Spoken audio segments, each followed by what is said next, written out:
So I met this guy who took no for an answer. Meeting him was remarkable. We met in the lift. I had decided to be outdoors that day, so I took a walk around the buildings of the housing society that I live in.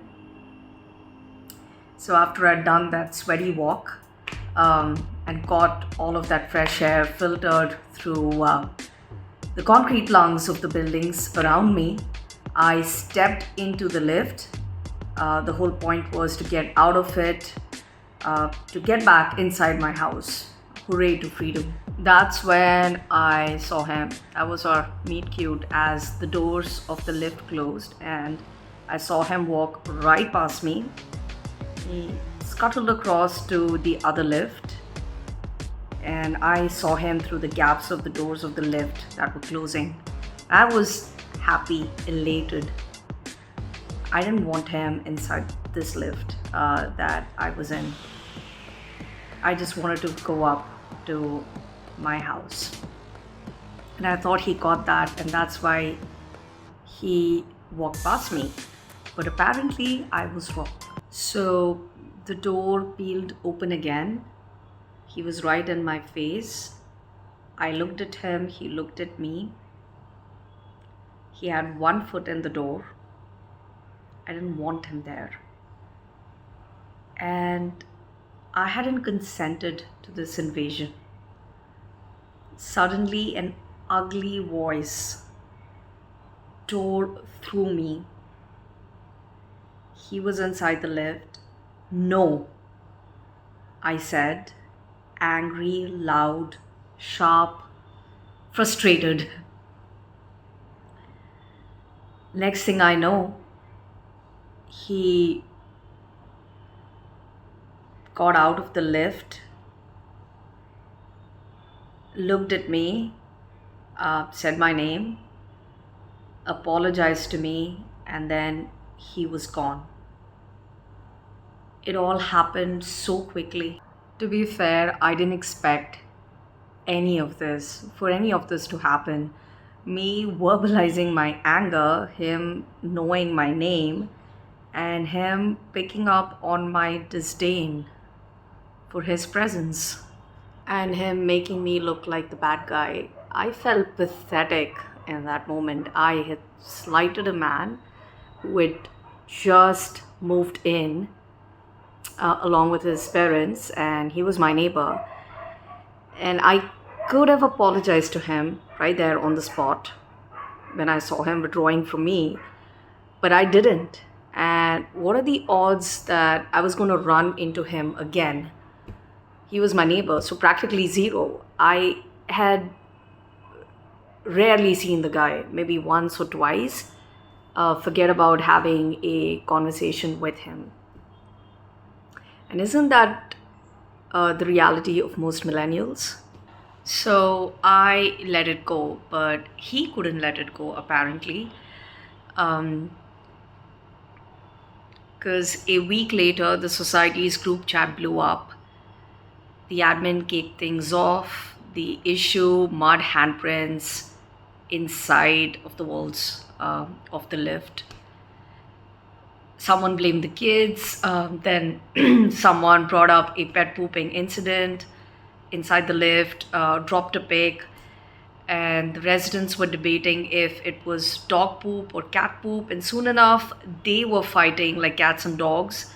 And I couldn't tell who was what, who was which. And then I saw it, the most damning message I'd ever seen. I'm going to read it for you verbatim.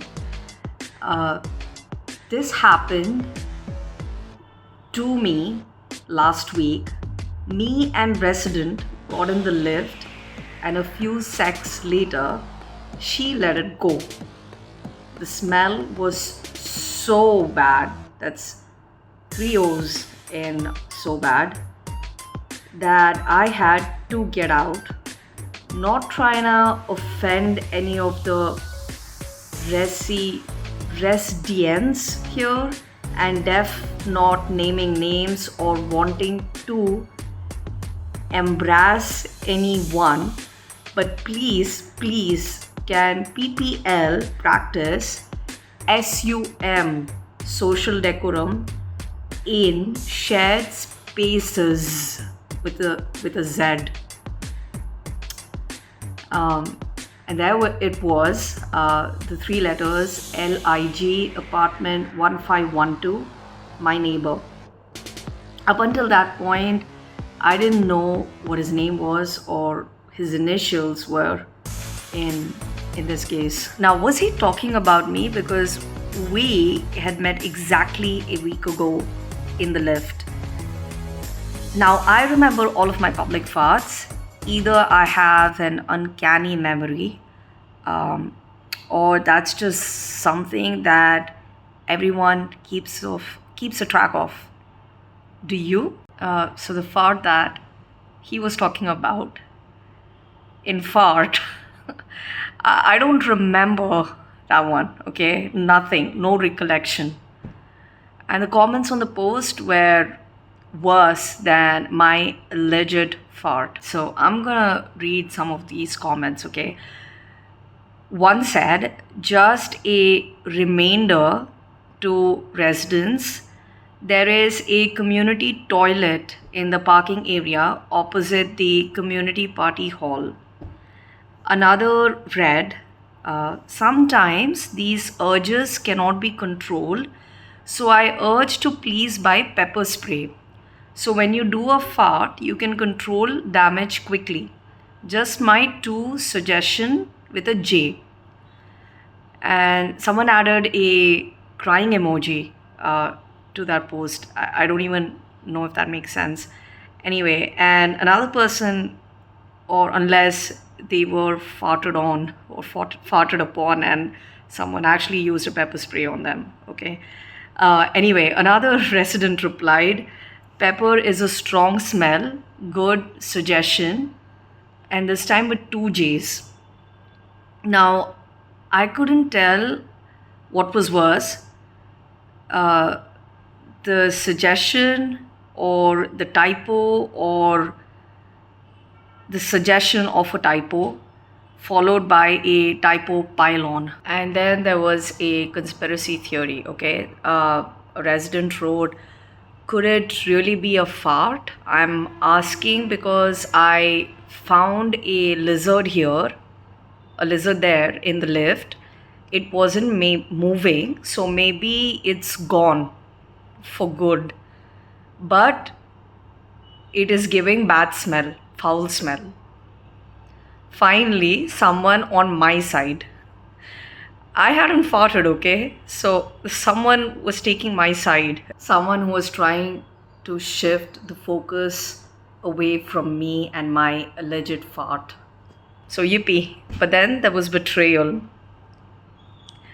A resident wrote, are you sure lizards can't stay in lifts? Motion causes stress. And LIG, my neighbor, chimed in and he wrote, actually, stress causes motion. By that point, I was embarrassed, humiliated, and ragey, okay? There was no fart, no farting.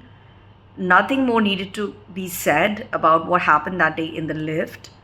But my neighbor, LIG, was taking it further and farther, okay? He couldn't let it go. And so I did what any mature adult would do. I ran to his apartment, I rang the doorbell, and then I ran back to my house and waited and closed the door. 10 minutes later, my doorbell rings. I open the door and it's LIG. Okay. I'd forgotten that I had rung his doorbell, and it was only natural that he would show up. But wait a minute, how did he even know it was me? Because I made sure to get back into my apartment as quickly as I could, and I'd shut the door, right? So how was he there? How did he show up? So I was baffled, I was stunned, and but I held his gaze despite all of these emotions brewing within me, erupting within me. I stayed focused I held his gaze. I didn't escape into any of fantasies, male fantasies that I tend to escape into whenever I'm frustrated. Um, but that didn't happen in this case because he wasn't my type. He was a typo, like every other resident on that thread. Okay, so he looks at me and he says, "Hello, I think you rang my bell. Is there some problem?" How the hell did he know that? And I denied it, okay, outright. I told him that it wasn't me. And and then he tells me, I have a camera outside my apartment, a video camera, and I checked it and it was you. And I was embarrassed, shy, and I started laughing. And I brought up the whole WhatsApp thing and told him it was really embarrassing because I was in the lift with him and I know that he was speaking about me because we had met a week ago. But I told him that, hey, look, I don't remember doing it, uh, doing it. And he goes, it wasn't you, okay? I didn't say it in the group chat because, well, this is embarrassing for me as well. But you didn't do that part. And I was like, so who was it? Who were you talking about on that group chat? And he goes, he looks down, and then there's no eye contact between us, and he says, it was me. And I looked like I had swallowed either the SUM of all of his future farts or SOME of his future farts. And then I asked him, hey, I don't get it. Why would you do that? What was the point of all of this? And he goes, he looks at me now, he's making eye contact with me again, and he says, I just needed you to know, since you're also in the group chat, that what happened between us that day wasn't cool.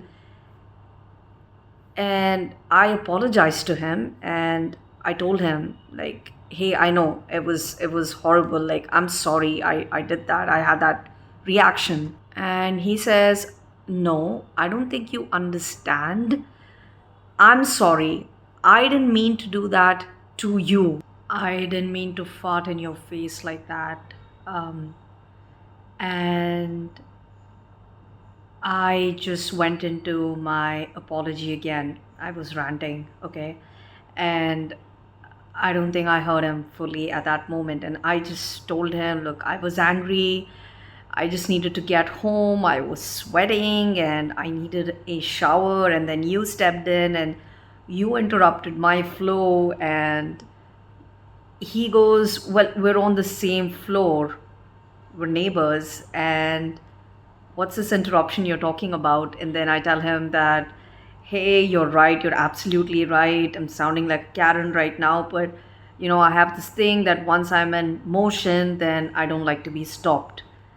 And he goes, no, you're not Karen, and can I just come inside for a minute? And I let him inside my house, and we were just sitting there in silence, awkward silence, for a minute. And then he reached over and turned on the fan.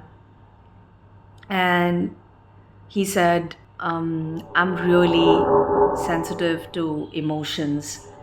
So when I got, this is so hard for me to say this, but when you said no, when I got into the lift, I couldn't take it. I just couldn't take it. It felt like you didn't want me there. And I could feel your dislike for me. It was just too much. And the next thing I know, I just had to let it go. I had to get that fart out. It's like some stress response, I guess. I couldn't take it, guys. I tried really hard in that moment. I pinched a fat vein in my hand just to keep myself from laughing, but I couldn't hold it in. I had to laugh at that moment. And he heard me laugh, and I realized what an asshole I was at that moment. And I said, I said I was sorry to him, and I also told him that I didn't know farting was an emotional event like that, okay? An emotional response to stress like that. I told him, or for anyone for that matter, that farting was a stress response. And he lowered his head, and I felt pathetic again until I realized that he had actually farted in my face, okay, inside the lift. And I hadn't even noticed that. Like, I couldn't even get the smell of it. Like, what the hell was wrong with me? Okay. And then the aftermath of everything, right? Like, he he went on the group chat, and he blamed it on some unnamed female. And after reading the message, I obviously thought it was me. So it meant that he was calling me out publicly, and he was making me feel guilty for his gas. And then I confronted him, okay? I asked him, look, I was soft, okay? I asked him, why did you have to put that message on the WhatsApp group? Like, why couldn't you have just reached out to me instead, and cleared it up? Why did you have to do that public outing and public shaming? And he goes, your reaction was just too much. It was out of proportion, for me. I mean, I get that you don't like being interrupted when you're moving, but seriously, did you have to say no to me? No, a no is painful. It's rejection, the ultimate rejection. And there was so much shame within me, and I couldn't keep that big feeling inside of me. And I had to shed the light, shed the light on what I was holding, and I had to get it out. So I got it out through that message, through the gas. I just had to get that shame out of me. And I know I'm not mature. I mess things up. I always mess things up. That's what my mom keeps telling me every single time. That's the moment when it hit me. I had been gaslit, literally gaslit. And did I have it within me to let this go like he could let it go? Only one way to find out. This was a story about grey love, the kind of love that lives in the in between. Not right, not fully wrong. Next time on Grey Love. So I met this guy who peeped on himself.